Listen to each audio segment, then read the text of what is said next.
Godzilla, the king of the monsters. This ancient titan has faced all sorts of strange beasts throughout his lifetime, from the natural Earth-based monsters like Scar King, Iron Dragon and Tiamat, to aliens like Ghidorah and man-made metal monstrosities like Mecha Godzilla. He's faced it all and come out on top every time, keeping his title as King of the Monsters. But what else lies out there in the darkness of space? One star, over the course of the last few months, has been getting larger and larger.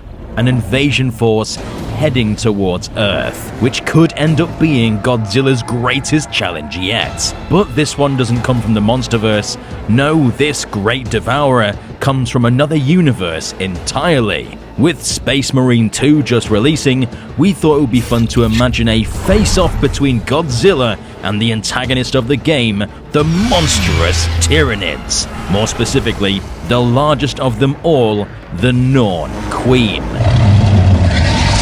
But first things first, for those who don't play Warhammer 40k, who are the Tyranids?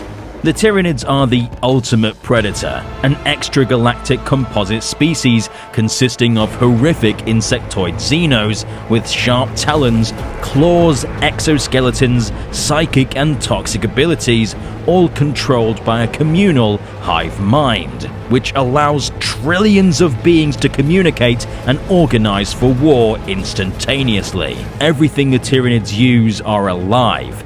The spaceships, the weapons, the ammo, and they all utilize different bodies for different needs, depending on which stage of invasion they're on. They adapt and evolve, and even through failures, they change their bodies to make sure that mistake never happens again, as evolution in the flesh. They move from planet to planet, turning everything biological into fuel to grow their numbers and continue the consumption of the universe, leaving only death and destruction in their wake. A living extinction event.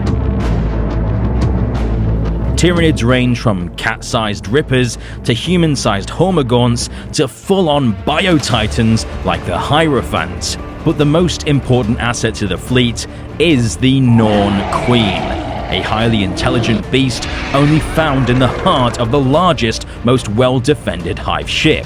These creatures are essentially Titan-sized biofactories, responsible for reproducing their numbers from the acquired biomass. Though descriptions of these creatures are very vague, since visitors to hive ships almost never make it out alive. We know they stand several hundred meters tall and would be connected to the ship via an egg sac, which could be detached in emergencies. Not too dissimilar to the Xenomorph Queen from Aliens. This creature would likely come with many of the evolutionary characteristics that would become commonplace on leader Tyranid forms, like the Hive Tyrant or Norn Emissionary, like the long scything talons, psychic abilities, and a tough exoskeleton carapace, meaning this Titan would be capable of defending itself if it were ever to find itself in the heat of battle.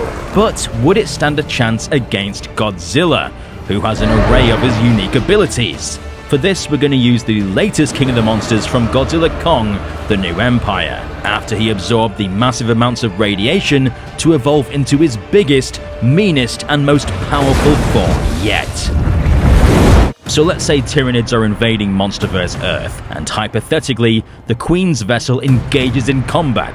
Godzilla witnesses the hive ship approaching and begins to fire his atomic breath directly at the incoming vessel. But the tough carapace, designed to withstand the extreme forces of space, only deflects the radioactive blast. But as a large source of biomass, the ship gobbles Godzilla up, and he finds himself inside the biomechanical vessel. He then wakes up in the Grand Chamber, alone with the Norn Queen. The two square up to each other. Godzilla roars, and the Queen lets out a deafening screech before detaching herself from the walls of the ship. The Queen has learned about a great many Imperial Titans throughout her life, but this is a first. The Queen's height advantage becomes immediately clear, though Godzilla has taken down larger foes before. He fires his atomic breath directly at the shell of the Tyranid, and the carapace takes on light damage but is thick enough to protect its vital organs. The Queen strikes back by using psychic abilities to disrupt Godzilla's ranged attack. With this, she triggers every nerve and pain receptor in the King of the Monsters' body, debilitating her combatant with an overwhelming feeling of pure agony. As Godzilla is temporarily paralyzed, the Queen charges at him, scything talons raised and ready to strike. But Godzilla, regaining sight of his enemy, spins around and trips over the upcoming bug, and once again fires his atomic breath, blowing off one of her talons. She screams in pain, losing one of her main sources of attack. But with a home field advantage, she calls for help, and thousands of lesser Tyranids begin swarming out of the tunnels and directly towards Godzilla. Like ants, Godzilla has no trouble stomping on them hundreds at a time. But due to overwhelming numbers, they begin climbing his leg and up his body. He fires his atomic breath to try and reduce the number of enemies, but they just keep coming. As Godzilla is occupied, the Queen utilizes her psychic powers to disrupt and disturb him with horrors from the war.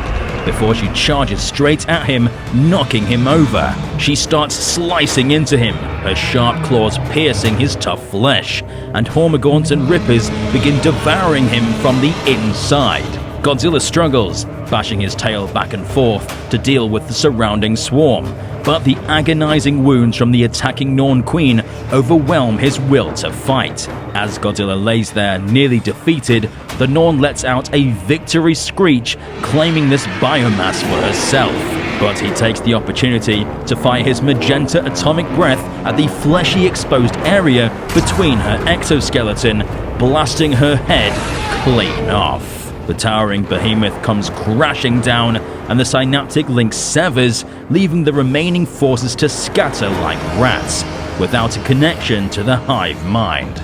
Godzilla, critically injured, comes out as the winner of this fight, and he roars as the hive ship comes crashing into the planet. But this isn't the end of the fight, for as Godzilla has won the battle, he has not won the war.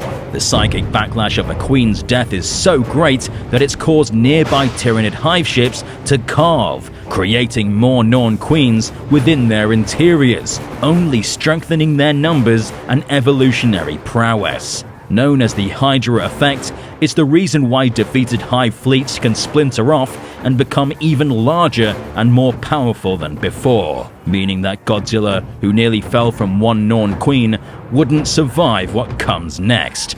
But he's not gonna go down without a fight. If I were to break down the individual advantages of each opponent, it would probably go like this.